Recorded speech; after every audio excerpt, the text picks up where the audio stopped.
Nós não sabemos se vai à noite ou de dia, né? Tem isso, né? Aí É o vamos. famoso Olá, pessoal, como vocês estão?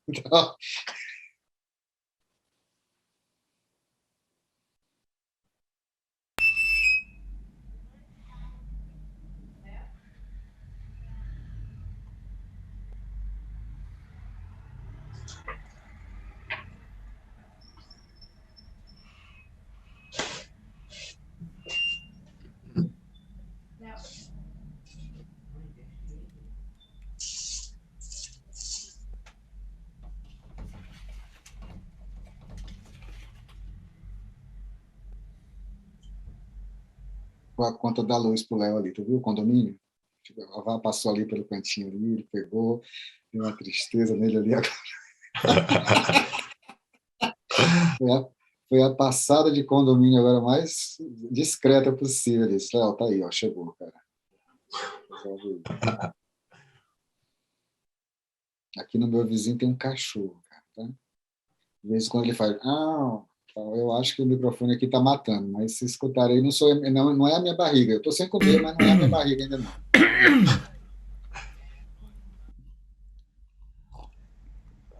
Vamos lá.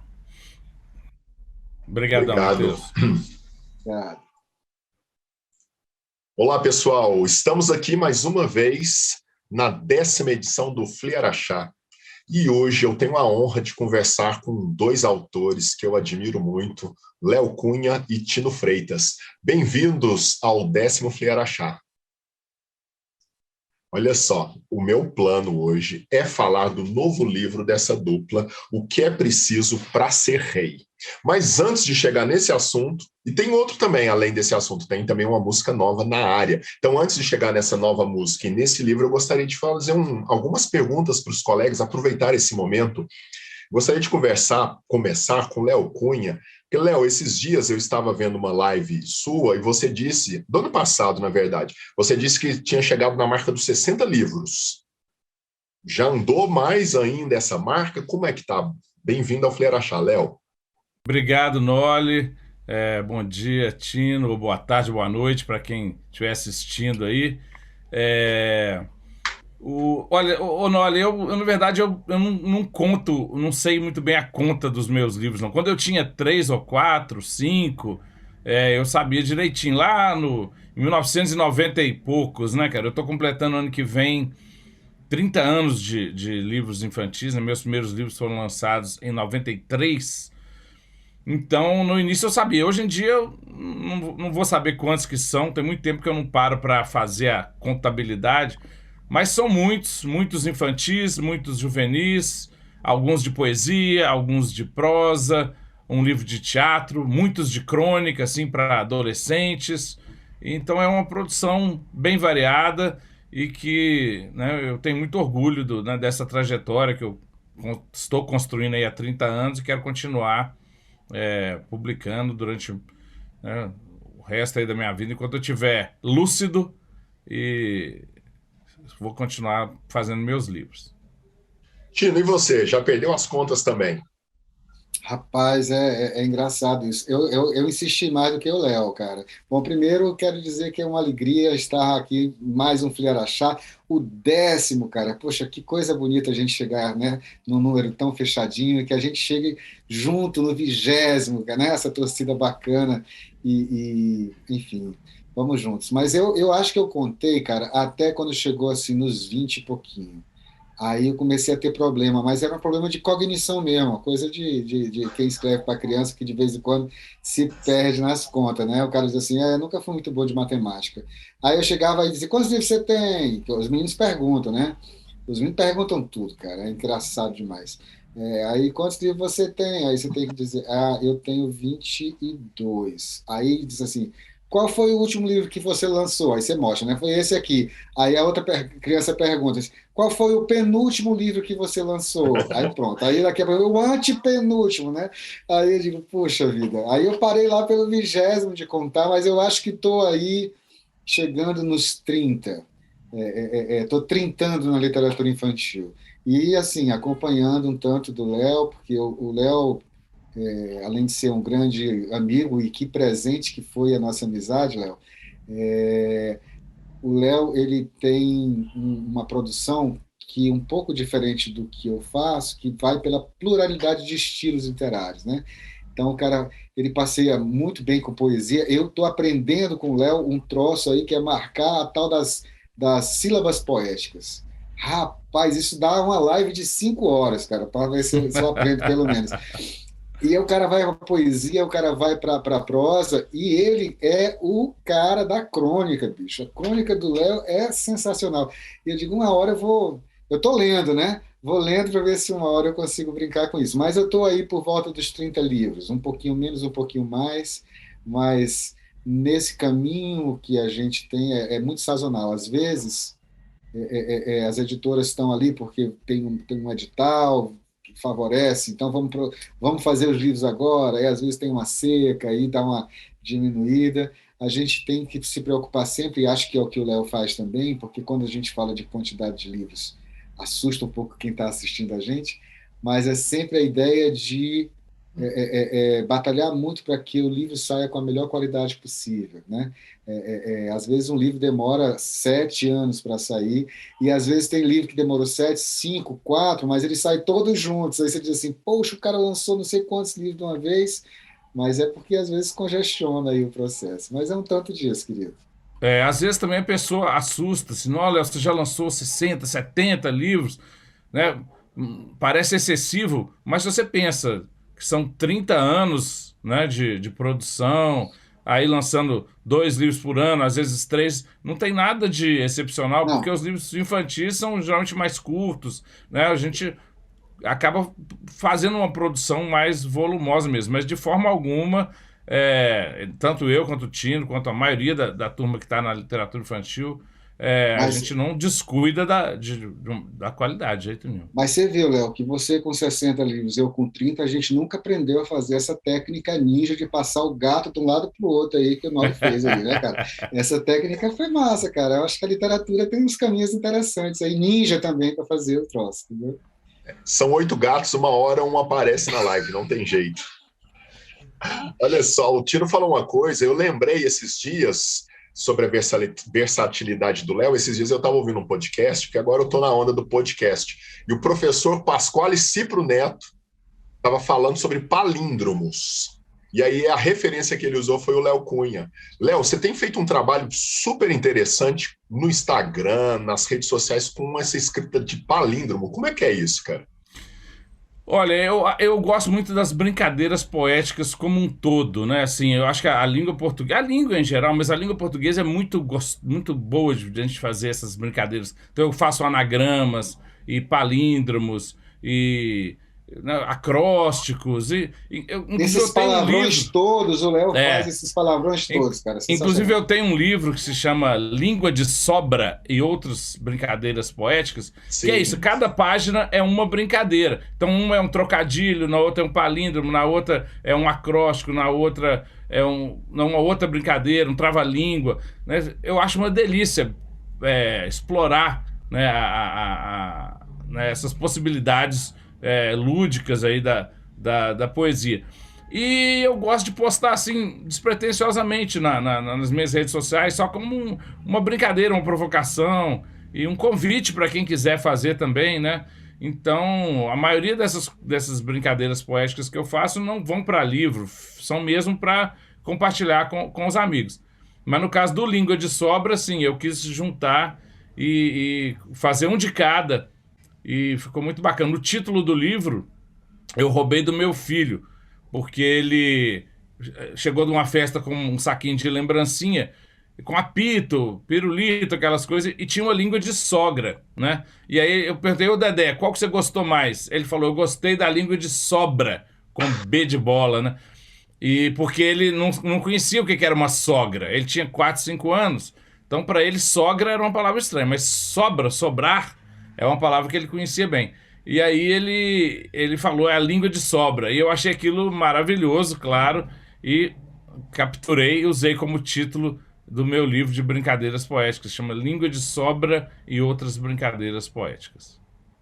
Mas aqui, cá entre nós, Léo, o Tino falando que está aprendendo com você essa metrificação. Um cara que escreve igual o Tino, que compõe como o Tino, Ele tá fingindo que ele não sabe nada de métrica, o cara sabe muito.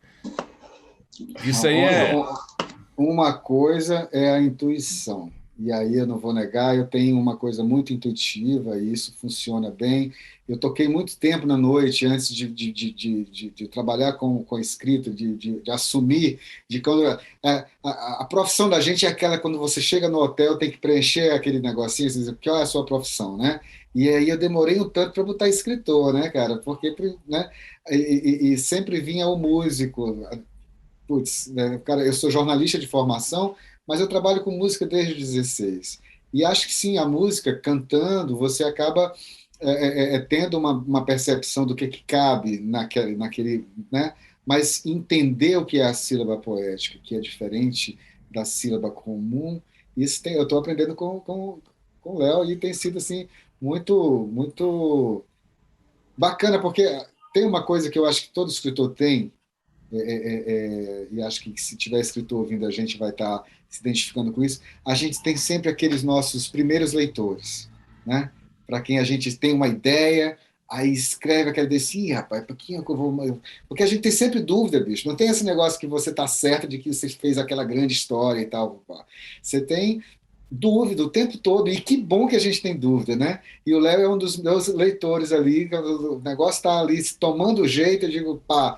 Aí o Léo já vem ali, ó, aqui tem 9 sílabas, aqui era para ser 7, cara. Tal, e aí eu digo, putz, é uma aula, bicho, porque e é um prazer a gente se descobrir nesse lugar. Eu quero só renovar a conta do Leonardo aí, porque ele está dizendo aí que tem 60, não sei quantos livros e tal, mas se botar a outra faceta dele, que é de tradutor, aí já bota mais uns 30 aí no jogo do bicho, tá? Aí já passa dos 100. Mas isso que o Tino falou é muito bacana mesmo. A gente tem alguns escritores que a gente admira e confia, e para quem a gente mostra os nossos textos, assim, para pedir opinião, saber se gostou, o que poderia mudar. Né? Então eu já mandei vários textos para o Tino, ele já me mandou vários. Né? Eu tive a felicidade de ler, inclusive, o seu texto também, né, Noli? Antes de você publicar o seu livro dos gatos, que é maravilhoso, você também me mandou. Eu acho que faço isso com o maior prazer com os amigos, porque eu tive, no início da minha carreira, eu tive muitos escritores que me ouviram, sabe? Que me deram palpite. Silvio Ortoff, Elias José, gente muito bacana, Fania Abramovic, que liam meus textos e davam... ensinavam, ajudavam a gente a entender os caminhos. Então eu faço isso para os meus amigos, né? Mas olha só, o Léo, inclusive, nessa coisa de conhecer o texto dos outros, ele tem uma história maravilhosa da Silvia Ortoff, que eu não sei se você já conheceu aí no Fliaraxá, Leonardo, a história do plágio da Silvia, cara. Ah, essa história é muito boa, Acho que a gente conta ela aqui? Vamos contar, cara, por favor. Cara, depois que eu digo que a história é boa, que tu disse que a história é muito boa, aí tu diz, vou contar depois.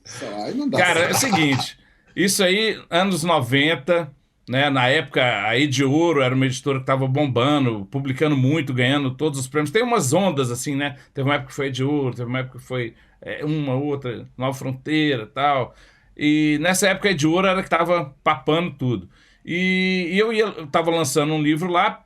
Fui na Ediouro, conversei com a Helena Rodarte, que era editora, e ela me mostrou um livro da Silvia, que estava na prova, quase pronto para sair, né?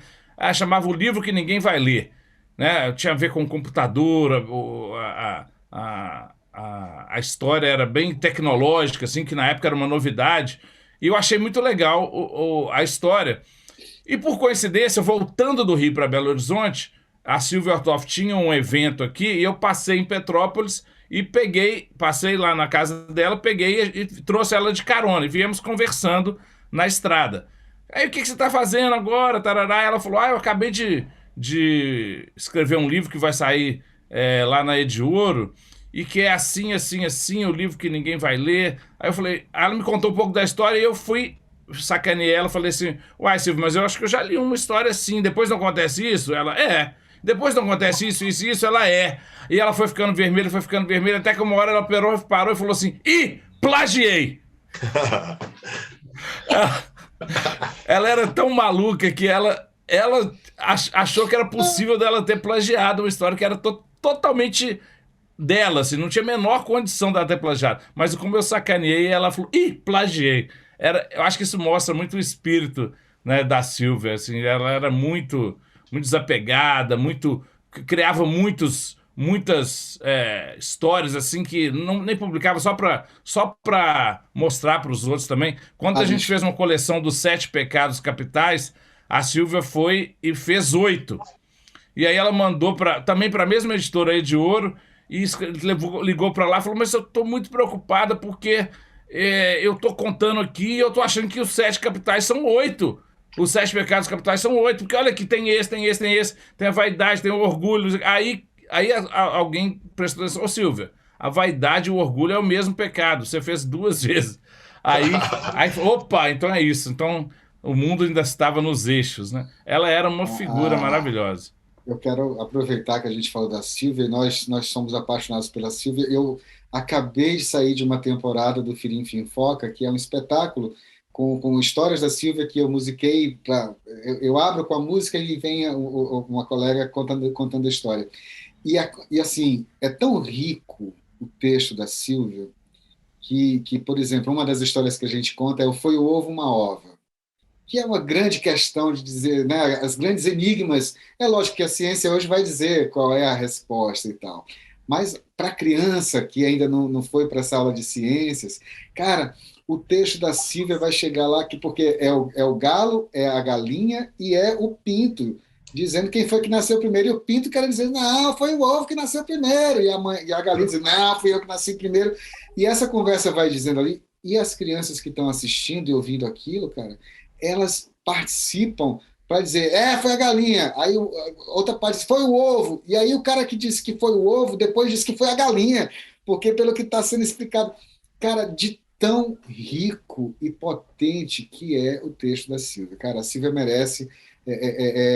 Fica a dica aí para a turma do Fliarachá. Não dá para trazer a Silvia, mas dá uma puta temática aí de a gente fazer um mesão só para falar da Silvia Ortoff. Com certeza, dá para trazer essas peças para cá também, né? Seria maravilhoso. Tino, aproveitando, você falou da Silvia, eu tenho vários livros dela e é interessante, eu pensei no negócio aqui agora. Os 2 últimos livros do Tino que eu li chegaram até a minha casa de uma forma bem inusitada. Um foi o Com que roupa irei na festa do rei, e o outro foi, eu até anotei aqui, porque eu não vou te explicar porque eu anotei, Antes de ir para a história. O que roupa veio pelo Itaú, aquele projeto maravilhoso, e antes de Isso. ir para a história, chegou na casa da minha sogra, eles assinam aquele projeto de, Sim, sim, sim, de sim. livro, esses projetos eu tenho achado tão interessante, esses projetos de assinatura, esse do Itaú. O que você pode me falar sobre esses projetos? Que os seus 2 Olha, últimos livros que eu li é, vieram é, assim até mim. o que eu posso dizer primeiro, bom, o projeto do Itaú, ele fez agora 10 anos, e o nome dele é Leia com uma Criança, e agora eles estão mudando o nome para Leia para uma Criança, e agora está mudando para Leia com uma Criança. Como uma criança. Existe uma diferença, claro, do para e do com. Eu acho que a gente lê para, depois a gente lê com, depois a gente lê todo mundo junto, tem uma coisa assim. Mas esse projeto particularmente, do Com que Rouparei para a Festa do Rei, ele é um livro que em parceria com a Ionit, que foi publicado inicialmente pela Editora do Brasil e que foi distribuído para o Brasil inteiro pelo programa do Itaú. Cara, é uma forma de democratizar a leitura, né, bicho? Porque bastava você entrar no site e dizer eu quero o livro, e o livro chegava até você.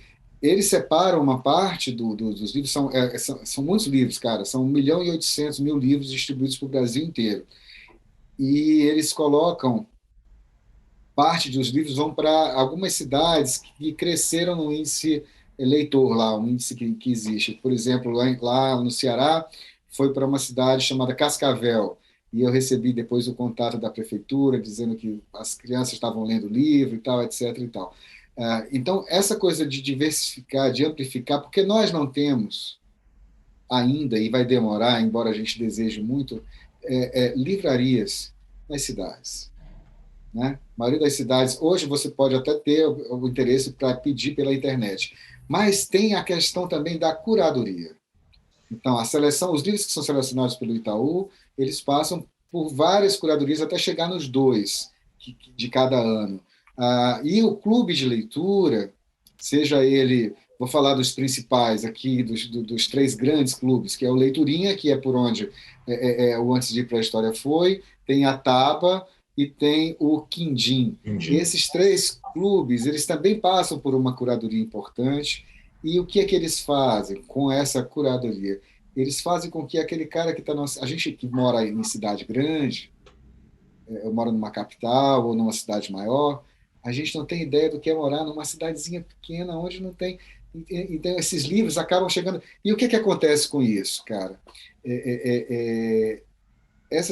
Esses clubes, todos eles, acabam sendo também um dos responsáveis por nós termos editoras, como a Gato Leitor, que é do Antes de Ir para a História, de pequeno e médio porte, sobrevivendo, porque eles não têm um braço grande como essas grandes editoras e tal.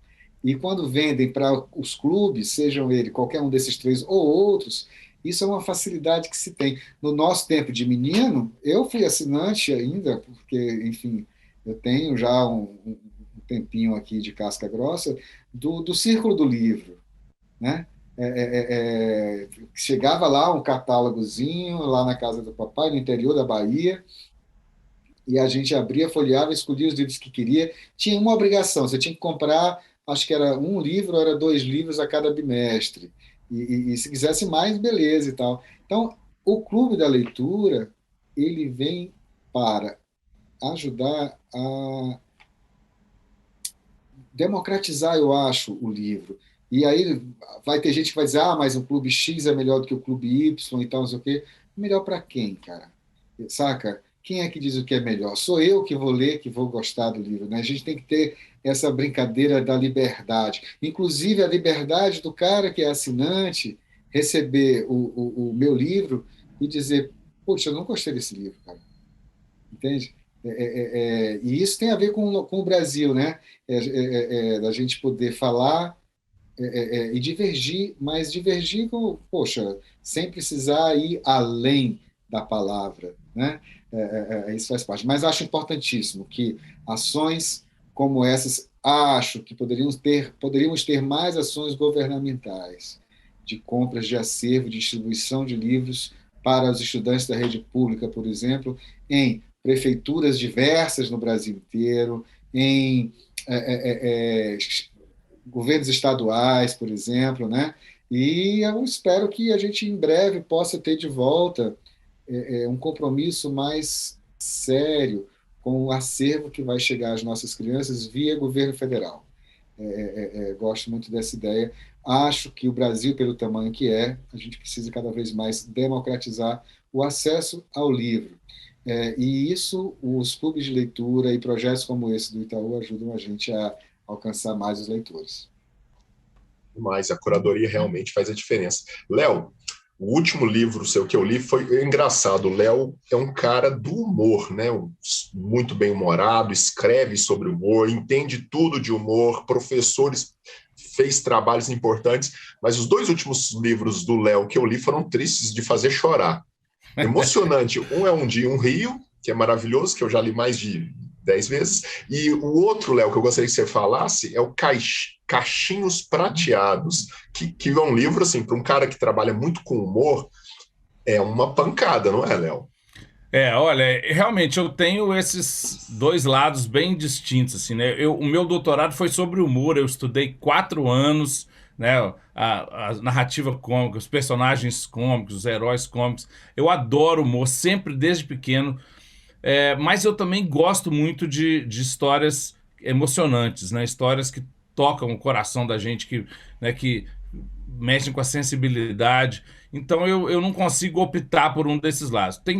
Acho que a maior parte dos meus livros são divertidos, mas eu tenho alguns realmente que são de chorar, que eu mesmo choro quando eu leio, né? O Cachinhos de Prata, que você citou, Um Dia um Rio, o Infinitos, que eu sei que você também conhece, né? É uma pegada mais livros que são emocionantes, né? Mas Eu não consigo dizer assim que eu prefiro um ou outro, né? Ou eu acho que é mais fácil ou mais difícil, né? Às vezes me perguntam, você acha que é mais fácil fazer rir ou fazer chorar? Na verdade, eu acho que o importante é que o livro mexa com a pessoa, né? Que emocione de alguma maneira. Rir é uma emoção, chorar é uma emoção. Levar um susto, ficar arrepiado, ficar perturbado, tudo isso o livro tá mexendo com a pessoa. O que não dá é para você ler um livro e sair incólume daquela leitura, né? Então, se isso está acontecendo, o livro não funcionou bem. Eu gosto de ser tocado pelas histórias ou pelos poemas e espero que os meus livros também façam isso. Caixinhos de Prata. Qual que é o Caixinhos de segredo? Prata. Sobre o que é, para quem não conhece o livro entender do que nós estamos falando Pois sobre o Caixinho de Prata? o Caixinhos de Prata é uma história que fala de uma avó com Alzheimer. Eu não falo a palavra Alzheimer no texto, né? Simplesmente é uma avó que já está com um esquecimento, vamos dizer, né? Os netos vão visitá-la e ela não se lembra deles, né? 3 netos. Em termos de estrutura, é uma brincadeira com o Caixinhos de Ouro, né? É todo contado de 3 em 3, né? É uma menina que vai visitar 3 ursos e a história clássica, né? E ela vai experimenta a sopa de um, depois a do outro, depois a do outro, deita na cama de um, do outro, tudo contado de 3 em 3. Então, em termos da estrutura, ela espelha, o Caixinhos de Prata espelha a estrutura do Caixinhos de Ouro ou Caixinhos Dourados. Mas em termos do assunto, ele é meio invertido, porque aí são 3 netos que vão visitar essa avó e vão criando situações para ver se a avó se lembra deles. Então mostra fotografia, fala disso, conta a história. Como é que tentando fazer a avó se lembrar deles. E é realmente um livro muito emocionante, não só para quem tem um caso de Alzheimer na família, mas também para qualquer pessoa que tem uma ligação afetiva com os pais, com os avós, né? E é o meu caso, eu sempre fui muito ligado em família, em avós e tal. E é uma história realmente que me emociona também bastante. Você falou do Infinitos. O Infinitos também é uma sacada muito boa, né, do Infinitos. Você podia falar um pouquinho sobre o Infinitos e tem uma história também do Infinitos com a sua filha, não tem? O O Léo Infinitos o Léo é o explorador do trabalho infantil. Porque ele falou do filho, estou percebendo isso aí. Eu tenho várias histórias que são inspiradas em algum diálogo que eu tive com meus filhos. O Dedé e Infinitos os foi Tubarões. Dedé e os Tubarões, né? Agora o Infinitos foi com minha filha, quando ela era pequenininha, e um dia ela quis saber o que era o infinito. Não estava querendo entender o que é isso. Quando a criança começa a entender o universo, né, as medidas, ela queria saber o que era o infinito, que tamanho que ele tinha, e ela começou a me perguntar: é maior que 10? Sofia, é maior que 10. Maior que 100? Maior que 1000? É maior que 1001? Sofia, é maior que tudo. Aí ela fez a seguinte pergunta, isso pequenininha, 6 anos: é maior do que infinito e 1? Aí quando ela falou do infinito e 1, aquilo me deu um nó na mente, assim, né? Eu falei, gente, que pergunta metafísica, que pergunta maluca, né? Infinito e 1, né? Eu acho que física quântica não é capaz de resolver isso. E eu guardei isso, tem 15 anos que aconteceu, ou um pouco mais. E aí passaram-se, eu sabia que aquilo um dia ia virar uma história, mas não sabia como. Aí um tempo atrás, alguns 3 anos atrás, um amigo meu me falou que colecionava infinitos. Eu falei, como assim? Aí ele falou, não, eu fotografo, eu vejo uma nuvem em forma de infinito, eu vejo um cordão na rua, uma mangueira, um fio de cabelo em forma de infinito, eu fotografo. Então ele tem uma coleção de infinitos. Aí eu juntei essas 2 ideias né, que aconteceram com 15 anos de diferença, com pessoas diferentes, mas costurei numa história, né, de uma menina que é apaixonada pela avó, e a avó tem, de novo, avós, né? Ela gosta da roupa da avó, da comida da avó, das histórias da avó, tudo da avó. E ela descobre que a avó tem aqui no pescoço uma tatuagem de infinito. E aí ela, como ela gosta de tudo da avó, ela quer saber o que é aquele desenho, né? E a avó conta que é um símbolo do infinito, que começam a conversar sobre o que é o infinito. Essa conversa que eu tive, desculpa, a conversa que eu tive com a Sofia no livro é a Mari com a avó. Enfim, né, não vamos contar o final, mas é um livro muito bonito, com uma ilustração poderosa do Rampazzo, que faz uma coisa meio cinematográfica, né, com um zoom que aproxima e afasta. E é também um dos meus xodós, assim, é um dos livros que eu tenho maior carinho por ele. E é um livro também triste, esse eu também tenho que segurar É, para não chorar no final. é mesmo. Tino, e no seu caso, o Tino também é muito versátil, mas o Tino tem um livro que me chama muita atenção, lindíssimo, né? Uma ilustração maravilhosa. Eu falou do Rampazzo, eu acho o Rampazzo um ilustrador sensacional, mas o Tino tem um livro também lindíssimo, que também foge muito do que a gente espera de um livro infantil, que é Leila. Qual que é a questão aí, Tino? Por que esse livro é tão, vamos falar, fora da caixinha do que se espera? Além de ser um livro lindíssimo, né, visualmente. O Leila é uma parceria com a Thaís Beltrame, publicado por uma editora mineira, Abacate, a Lurdinha. É uma editora de muita coragem de publicar, porque, assim como o Léo falou aí do Alzheimer, alguns temas são mais difíceis, e gostam de dizer que são difíceis ou sensíveis, mas eu acho, tanto eu como o Léo e alguns colegas, a gente acha que a gente pode falar de tudo com criança, desde que a gente saiba como falar, né? E o Leila, ele vai para um lugar o tema, embora a gente não diga em momento algum, e olha que legal isso, né? Ele é o abuso sexual infantil. Eu vou partir de uma personagem que é a baleia, uma filhote de baleia, uma baleia menina, vamos dizer assim, que é a Leila, que tem longos cabelos e usa biquíni. Foi uma forma que não está no texto também, nem no livro, mas eu queria homenagear a Leila Diniz pela sua voz, pela sua posição como uma mulher do seu tempo, de uma mulher que eu quero fazer o que eu gosto de fazer, eu vou dizer o que eu quero dizer, né? Ainda ali nos anos 70, 60, 70, e também eu botei o biquíni porque eu queria, durante o meu processo de pesquisa, saiu a matéria, a entrevista com a Joana Maranhão, que tinha sido abusada pelo seu técnico na sua infância ali e tal. E a gente construiu aquilo com o Barão, que é o antagonista, que é o vizinho, que vai ali e corta, entre as violências que ele faz ali, coisas que a Leila não queria, ele vai lá e corta os cabelos da Leila.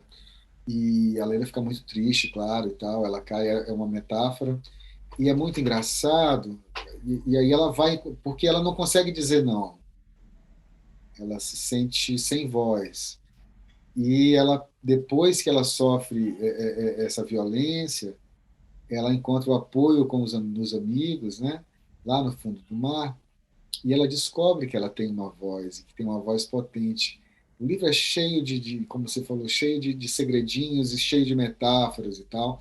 Eu tive a sorte de ter a Thaís como parceira, porque a Thaís enriqueceu demais o livro. E é um livro que fala sobre a importância da gente ter a voz, mas eu acho que tem o oposto também. Eu, na verdade, não sei se é o oposto, mas que caminha junto, que é a importância da gente ouvir o outro. Porque muitas vezes a gente não consegue, a gente está tão preocupado com a gente que a gente não percebe o que o outro está querendo dizer. E ouvir o outro não significa só ouvir a voz do outro, mas é ouvir percebendo com todos os sentidos, né? Se aquela pessoa está muito triste, se aquela mudou o comportamento, tudo isso. E durante a leitura do Leila, dependendo da idade da criança, elas percebem o que é de mais básico nessa história. É uma personagem que sofre uma violência e que ela consegue dar a volta por cima, né? E também aí vem uma outra faceta do Léo, que vamos botar mais uns 30 livros aí também, que ele é autor de quarta capa, entendeu? Ele deve ter uns 200 livros de quarta capa, e eu tive a honra, a alegria, ele fez uma brincadeira cinematográfica, ele teve um insight a partir de uma chamadinha, de uma propaganda, não sei se era do Senhor dos Anéis, do Hobbit, alguma coisa assim, né, Léo? E ele brinca com a quarta capa do livro também. A gente está junto, bicho. A gente, depois que a gente se encontra no meio dessas viagens, a gente primeiro se encontra no livro. Eu fui um leitor do Léo, continuo sendo, mas lá atrás eu fui um leitor do Léo antes de ser escritor, enquanto mediador de leituras. Eu me apaixonei por um dos livros dele. Ele tem um livro que é um sonho de consumo, que é que é difícil de. Eu acho que só tem o Léo, que é a parte do livro ilustrado pela Marília Castanha, parte do livro ilustrado pelo Nelson Cruz. É um casal de ilustradores e que, talvez pelo estilo, enfim, e tal, diferente que eles têm, eles não têm livros juntos. Mas o Léo conseguiu fazer isso e tal. E tem um poema. Esse livro é fantástico. Aí, Léo, ele está agora onde? Está na Nova Fronteira? Nova Fronteira, é. Né? Nova Fronteira. É o que antigamente. Antigamente. E aí você vai ter ali. Eu gosto de vários poemas, mas eu tenho um poema aí especial que eu disse que, putz, isso parecia comigo demais, que é o Castigo. E aí eu já tinha assistido uma palestra do Léo com a Antonieta, que é a mãe dele, e eu não sei se foi nesse dia que eu levei a camiseta com o poema. O Roedores de Livros, a gente fez o poema com a camiseta dele e fomos vestidos para o encontro com a camiseta e demos para ele a camiseta e tal. É porque a camiseta não me cabe mais depois desse tempo todo. Mas depois a gente vai e se encontra também nas artes, né? E a gente se encontra nas quartas capas dos livros, a gente se encontra nas canções, a gente se encontra na literatura, e aí vem uma coisa interessante que é também do Léo, que é a generosidade em buscar os parceiros. Em todas as profissões a gente vai ter muita gente preocupada muito consigo, no sentido de que eu vou cuidar aqui do meu e tal, não sei o que. E o Léo, eu acho que isso tem a ver com família também, é o jeitão de que ele sempre teve ali cercado de gente. Ele é muito parceiro de muita gente. E eu tive a sorte da gente se encontrar num livro, um dia numa conversa. Eu acho que eu não sei se foi em Pirinópolis, a gente estava num evento e a gente disse, vamos brincar com alguma coisa disso de formato de livro e tal, pá. E aí o Léo disse, vamos e tal, e a gente começou a trocar pela internet, e aí veio a ideia, e a gente daqui a pouco estava lá fazendo um livro junto, e é engraçado porque é um livro junto que é diferente, porque ora um escreve mais e o outro resolve o final, ora o outro faz esse texto maior e o outro resolve o final. E tem hora que a gente vai ler e que a gente não sabe quem foi que fez o quê. Entende? Quer dizer, a gente Tá com ele aí para mostrar, Tino? Que é o Virando a Página. O Virando a Página, ele é uma super brincadeira. Ele é esse livro aqui, que foi publicado pela FTB. Ele tem as ilustrações. A editora teve uma sacada genial. O livro é escrito em dupla, eu e o Léo e eu. E aqui tem Léo Cunha e Tino Freitas. E aqui tem o Caco Galhardo e o Leonardo Orca fazendo a dupla de ilustradores. Então, é um livro a 8 mãos. Aí você pode trocar a capa, já que é o Virando a Página, você pode virar a página e ter uma capa diferente. E aí aqui já muda. Aqui os ilustradores vão lá para cima e eles trocam os nomes. O primeiro é o Leonardo Orca, depois é o Caco. E aqui embaixo, primeiro aparece o Tino, depois o Léo. É uma brincadeira.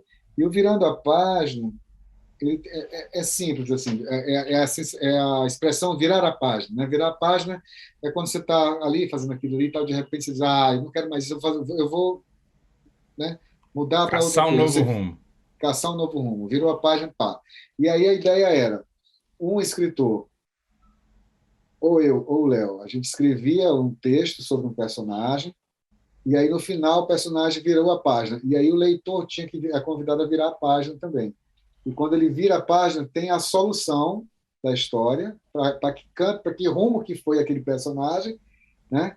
E escrito pelo outro parceiro. Então, se o Léo escreveu a primeira história, aqui que no caso eu escrevi essa história, do Lisandro, o Léo arrumou o final. Eu acho que foi isso, Léo, nem lembro mais. Olha, é doido isso, cara. E aí os ilustradores também, ó, tem a parte colorida é feito por um, o preto e branco é feito por outro, e assim por diante vai acontecendo durante o livro todo. E, cara, foi divertidíssimo a gente estar junto nesse livro. Primeiro porque a gente tem umas histórias absurdas, assim, que tem a ver com o nosso universo. Aqui o do Lisandro, por exemplo, a primeira é um menino que acorda um dia e tem um bigode. Ele usou lá, sem querer o aparelho de barba do pai, e aí ele nasceu com bigode, e esse bigode cresce, bicho, o tempo todo, e ele vira chacota na escola, e daqui a pouco ele está com o bigodão que está se arrastando pelo chão, e meu Deus, o que é que eu vou fazer com isso? E as meninas ficam pulando corda e tal, com o bigode dele, e até que uma hora ele, né, vou fazer outra coisa, e pá, vai virando. E aí tem outros personagens assim que são inusitados e que vão dentro do livro. E é engraçado, eu acho que o mais bacana disso, dessa generosidade do El, que tem livros com, sei lá, mais 10 parceiros pelo menos, de texto, né? Porque sempre o ilustrador é um parceiro nosso. Mas nesse caso aqui, estou falando da parceria com o texto, escrever junto, né? É que a gente, que é o grande segredo da parceria, eu acho que a gente discorda aqui, discorda ali, não é simples, tem uma hora, mas a gente tem a percepção de tanto quanto o Léo como o Tino, nós estamos querendo o melhor livro possível. Então, assim, esse é a chave para que a gente faça. A gente acabou, por exemplo, eu ia dizer lá atrás, o Léo ano que vem faz 30 anos, né? Então, no Fliarachá 11, a gente vai estar comemorando 30 anos do Léo, e a gente vai estar comemorando com um livro, com outro livro, nossa terceira parceria, que foi também um ping-pong maravilhoso, e que a gente, às vezes, empacava ali, sei lá, 3 horas no personagem, 3 dias, 3 semanas. Vamos, esse personagem não vai dar, vamos passar para outro aqui. E aí, Mas vamos falar do nosso segundo, então, que acabou de sair. Primeiríssima mão. O que é preciso para ser rei, em primeira mão aqui para o Fliarachá, que também é uma parceria muito bacana. E essa surgiu diferente, porque foi o Tino me mandou uma música, falou, olha, eu tô fazendo essa música aqui, era curtinha, mas era muito legal, com esse mote, o que é preciso para ser rei. E aí eu comecei a dar... quem sabe a gente cria quem sabe poderia ter uma outra estrofe aqui, eu poderia mudar isso aqui, mudar aquilo ali. Eu fui bem cara de pau nesse. Eu meio que me convidei para ser o parceiro dele. Mas aí foi legal porque eu também acabei tendo a ideia, falou, isso aqui pode ser mais do que uma música, isso aqui pode virar um livro. Aí eu tino, opa, é mesmo. E aí eu estava num momento muito difícil, cara. Eu tinha perdido meu pai para a Covid em 2020 e eu estava em Fortaleza. Bom, eu moro em Brasília, aqui nesse momento a gente está conversando, estou em Brasília, mas eu estava em Fortaleza com minha família. Por causa da Covid, eu resolvi chegar pertinho. Meu filho mora em Fortaleza, meus irmãos, e estávamos lá e aconteceu isso. Papai faleceu, isso era maio, e lá em Fortaleza, eu não tinha um violão comigo. E passou-se um mês da morte do papai e eu estava me derramando, eu estava precisando, sei lá. E aí eu liguei para a lojinha, descobri que tinha um telefone, uma loja no centro da cidade que vendia o violão. E aí eu, cara, aí comprei o violão. E o cara entregou lá na moto, entregou o violão. Eu lembro, o violão chegou no final da tarde, eu abri a caixa dele, aí passei álcool gel no violão todo, assim, e tal, pá. Aí deixei fechado na caixa para abrir nele só no dia seguinte. No dia seguinte eu abri o violão, a caixa, peguei o violão, afinei e comecei a tocar. Quando eu dei o primeiro acorde, cara, veio a frase, o que é preciso para ser rei. Quando eu estou escrevendo assim a ideia da música, começando aqui, o Léo me manda uma mensagem no WhatsApp, bicho, sabe aquele negócio que estava fazendo ali, não sei o que, papapá? Eu disse, Leonardo, para tudo aí, cara. Estou fazendo aqui uma música, vê o que é que tu acha? Pum. Aí meti lá a música para ele. Aí ele disse, rapaz, eu acho que é melhor fazer. Aí é isso que ele falou, né? Ele entrou na jogada lá. E entrou na jogada de um jeito sensacional, porque foi somando, bicho, vamos fazer assim, vamos fazer assado, e a gente foi compondo a música no WhatsApp, meio que ao vivo ali e tal, e aí, naquela manhã, no primeiro dia que eu peguei o violão, depois de um luto, bom, de um mês pesado de luto ali, a gente estava ali discutindo uma temática que é muito importante, né? Que é preciso para ser rei.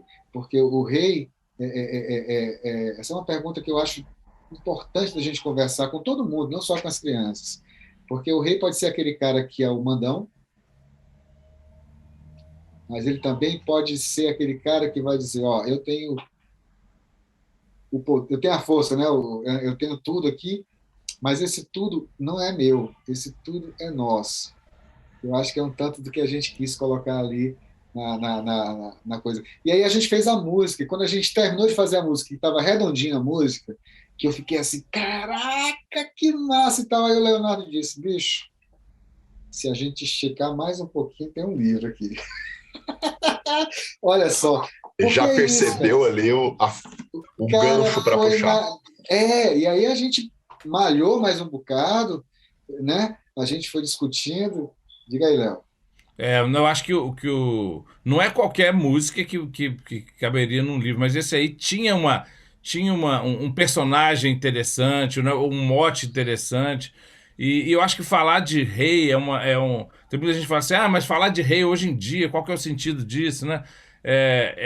Eu acho que faz muito sentido, porque primeiro que é um arquétipo importantíssimo, né, da literatura, já há séculos, é a coisa do poder, da autoridade, da segurança e tal, né, da realeza. Mas, lá nos anos 70, foi muito usado como um mote para sátira, né? Então, a Ruth Rocha fez o Reizinho Mandão, o Eliardo fez o Rei de Quase Tudo, que até tô com ele aqui. Maravilhoso. Né, então, o rei para ser questionado. Né? E hoje em dia a gente retomou um pouco isso, mas tem também um rei para desconstruir o próprio conto de fada, que é o que o Tino faz nas duas histórias dele, né? Mas principalmente no que Romperei na festa do rei. Romperei na festa do rei. Do rei. E acho que é um arquétipo, eu acho que é inesgotável, né? Eu tenho várias histórias que falam de reis, rainhas. Eu tenho, por exemplo, Castelos, Princesas e Babás, que é uma história também os personagens são todos femininos, mas que tem a ver com a coisa do reino. Eu tenho O Reino Adormecido, que é uma peça de teatro. Quem que é o ilustrador, Léo? Desculpa. É o André Neves. Que é lindo esse livro, né, cara? É lindo. É uma peça de teatro linda, que já foi montada em vários lugares. Enfim, eu acho que o rei e a rainha e essa questão, né, dos príncipes, das princesas, ainda tem muito podem render muito na literatura infantil em todos esses sentidos, né, de discutir a questão da autoridade ou discutir o rei como líder, né? Então acho que isso tudo a gente trabalhou também nesse livro. Uma coisa, o Léo, qual foi a sua... Desculpa, Tino. O Tino, essa história maravilhosa do Tino, que vai dar vida a esse livro, aí fizeram a música. E como que você entra nesse livro, Léo? Para me entender, qual foi o seu papel no livro? Da música... Porque assim, ele tinha a melodia e tinha, vamos dizer, 4 estrofes, alguma coisa assim. Uma ideia, né? E aí... eu entrei com... Eu tinha a pergunta: o que é preciso para ser rei? É muito mais do que herança. Tem mais a ver com confiança. Melhor é ter... melhor como é que é? Melhor que ter é ter para dar. Melhor que ter é ter para dar. Pronto, eu fiz isso daí e fiz um refrãozinho que olha que atual isso, cara.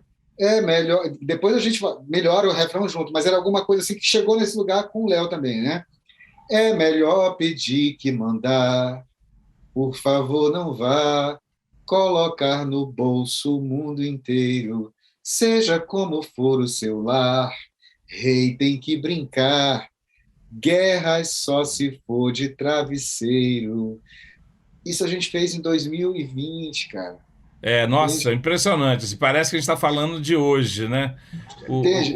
A coisa da guerra, a coisa E do aí o rei. Léo foi colocando, vamos falar disso aqui. Aí a gente É. escrevia, aí eu dizia, vamos falar de ciência e tal, blá, blá, blá. E aí a gente construiu o texto. E aí tem uma curiosidade massa do final do livro, que eu acho legal de contar, Leonardo. A gente, a gente, antes do livro chegar na editora, é um livro publicado agora pela Pequena Zahar, e ele passou pelo olhar da Ana Ranhac, que é uma figura muito querida nossa também. Tal. E aí a Ana fez a ponte lá com a editora, né?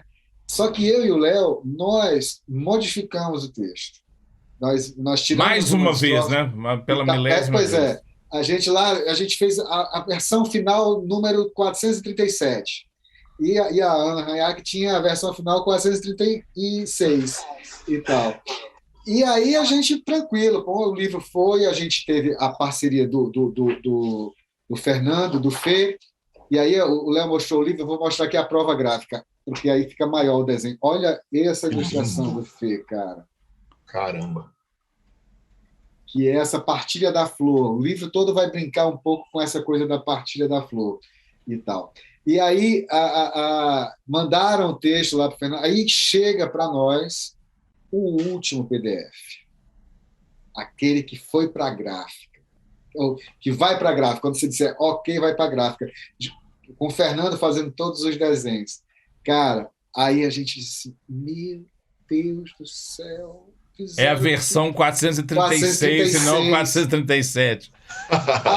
Aí o Léo disse, para tudo, vamos aqui. Aí a gente foi ver a versão 437.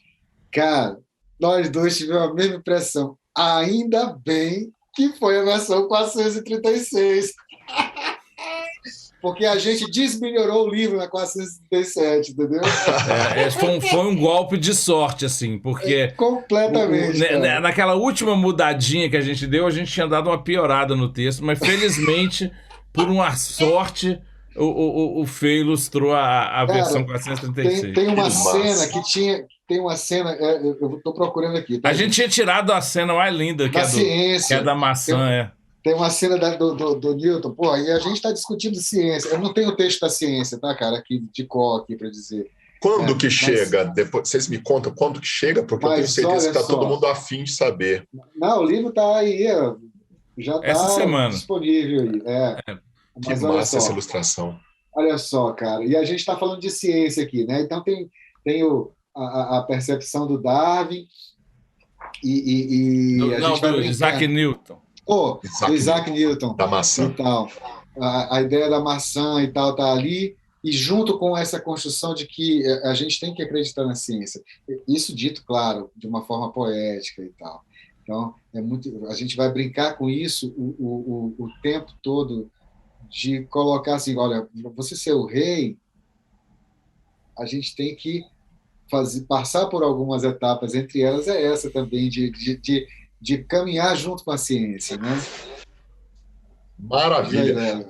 Nossa, nosso tempo vai caminhando para o fim. Infelizmente, eu gostaria de aproveitar esses minutos que nós ainda temos, porque vocês têm parceria de escrever livro junto, escrever parte do texto junto, que é uma loucura, imagina a loucura que seja. Vocês têm parcerias na música, e tem uma parceria musical recente agora, que é novidade da novidade. Eu queria que vocês me falassem dessa novidade. E aí, Léo, que parceria é essa? Então, eu vou contar porque depois o Tino encerra cantando, né? Bom, eu e o Tino criamos um Fuleirachá de, sei lá, 5, 6 anos atrás, o hino do Tamanduel Bandeira, que acabou virando uma música que praticamente todas as crianças e jovens de Araxá conhecem, né? E uma música chiclete que todo mundo adora. E ano passado nós fizemos o hino do Fli Tabira. E agora fizemos mais um outro mascote para o Filé Araxá, que dessa vez é outro bicho também comum do Cerrado, assim como o tamanduá. Dessa vez é uma coruja. E aí sempre a gente homenageia uma escritora ou um escritor, e dessa vez a coruja é em homenagem à Cora Coralina, né? Então é a coruja Cora Foi Linda.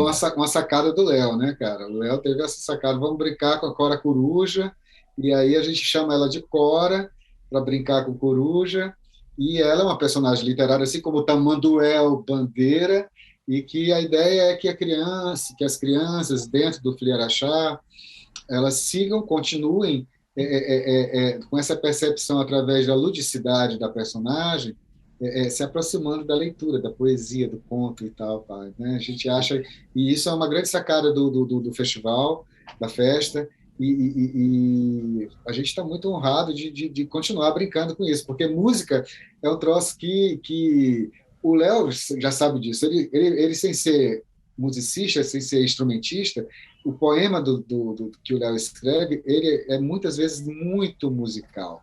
Ele está pedindo ali uma música, assim, tal, pá. E a gente vai conversando, vai trocando, e chega a hora em que a gente apronta a canção, assim. E, ó, tá aí mesmo de prontinho, eu já estou até armado aqui já, para fazer aqui Vamos fazer. Estou doido para conhecer. E vai estar aí já chegando aí para vocês. Vamos lá. Tem uma brincadeira que diz assim: chamei pra você conhecer agora. Chamei. Eu acho que eu entrei no tom errado aqui. Chamei. É aqui, desculpa, gente. Foi só um susto. Chamei pra você conhecer agora. Chamei, mas você tem que vir agora pra ver que Cora é uma coruja, que Cora quando não decora o céu com um poema seu. Chamei pra você conhecer agora. Chamei, mas você tem que vir agora pra ver que Cora é como uma criança, que Cora quando não decora o verso de um poema seu. Cora adora a liberdade no cerrado e na cidade, pelos becos conto poesia, voa Cora linda todo dia. Aqui, que é onde a poesia mora. Aqui, que é onde a poesia está. Aqui, a poesia mora em Cora. Aqui, no meio do Fliarachá.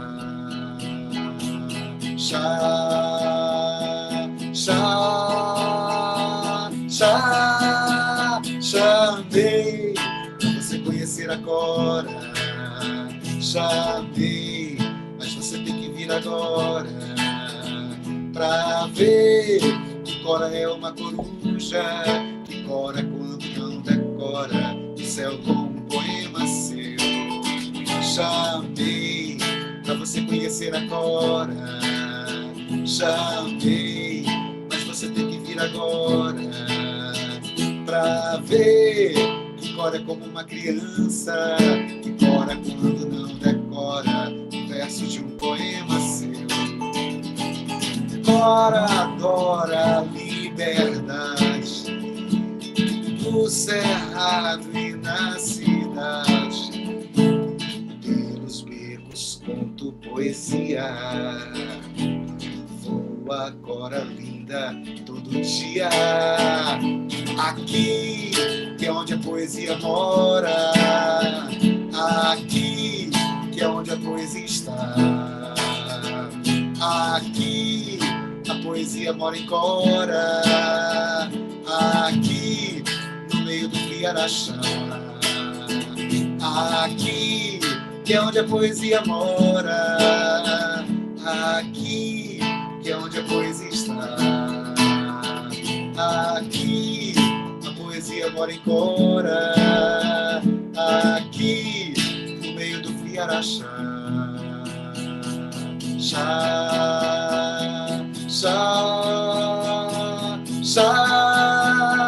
Chamei.